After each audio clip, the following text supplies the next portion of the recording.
What's up everyone? In this video I'm going to be installing a 28mm carburetor. This one here on this Honda XR150. So let me show you guys this carb. So it's a PWK 28mm.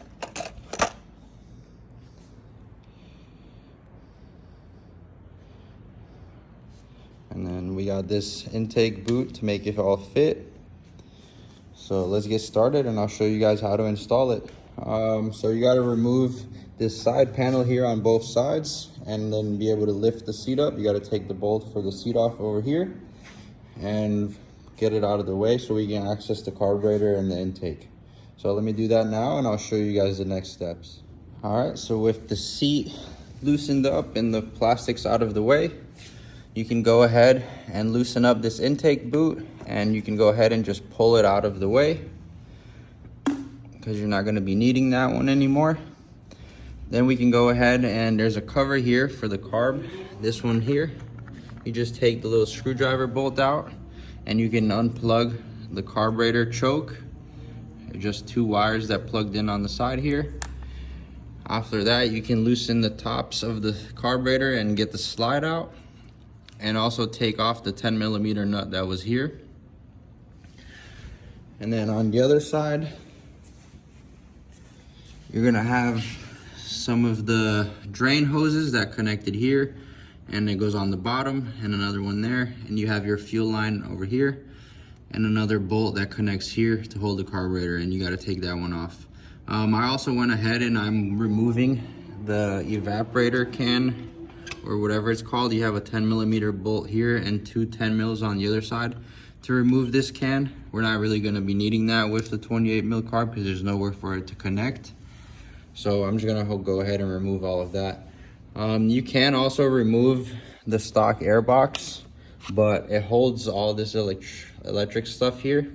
So I'm just going to remove just the hose from the back over there, and that's it. So let me pull this carburetor off. So with the carburetor loose, you can just slide it out. Oh, I gotta disconnect the fuel hose and we can just pull it right out. So let me take it out and then I'll show you guys. You're gonna have to remove this intake boot here.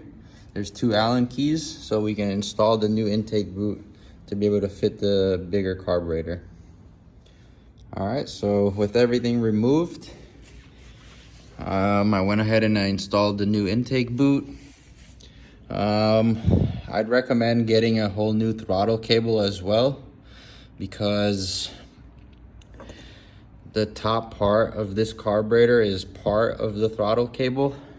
I had to cut it out to make it work with the new carburetor.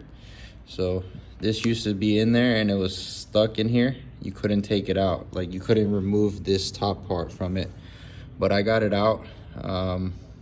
Wouldn't recommend doing that if you're not experienced, because you're gonna cut the cable and it's not gonna work.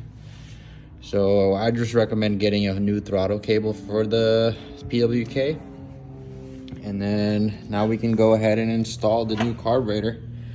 It came with new needles and jets, but I'm gonna run what's in here and see how it works, and then we'll jet it after if it needs anything. So let me put this on. To put it on, we gotta, oh, almost dropped it. We gotta loosen these two Allen keys and get the slide in here. And then we basically just slide it in there. And then we're gonna have to connect the fuel hose right here from the gas tank.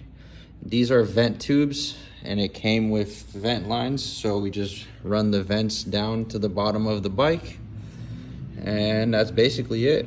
We install it here. We're gonna put a new filter on to make it breathe a little bit better, and I'll show you guys once it's all installed. I also went ahead and removed that emissions charcoal box, whatever it's called, because we're not gonna use it now with the new carburetor, so no point of just having it there and having extra hoses hanging around. So I removed it all.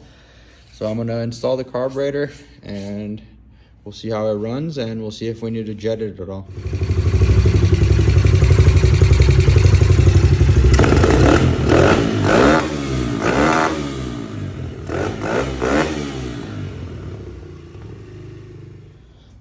so got everything installed. Got the carb in, the filter, and let's see how it runs.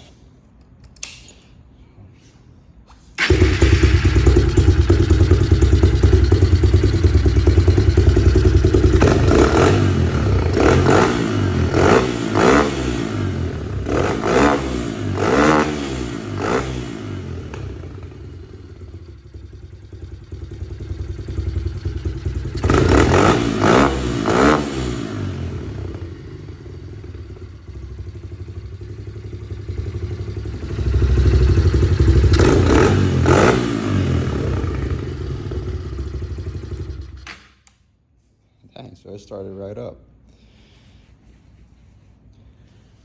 It sounds really good. Just gotta try it out and see how the jetting is. I think it's really good how it is. It's revving out nice.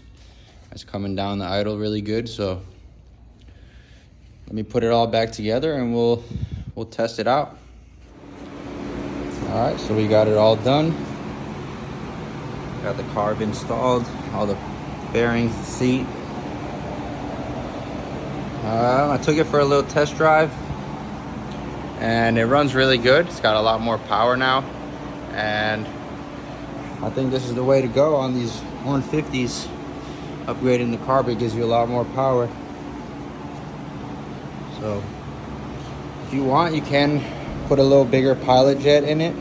It'll make it probably a little better depending on your weather condition and your altitude and stuff like that, but it's good to go out of the box. So if you guys like this video and you guys want to see some more upgrades on this bike, stay tuned and keep watching on the YouTube channel. Thank you.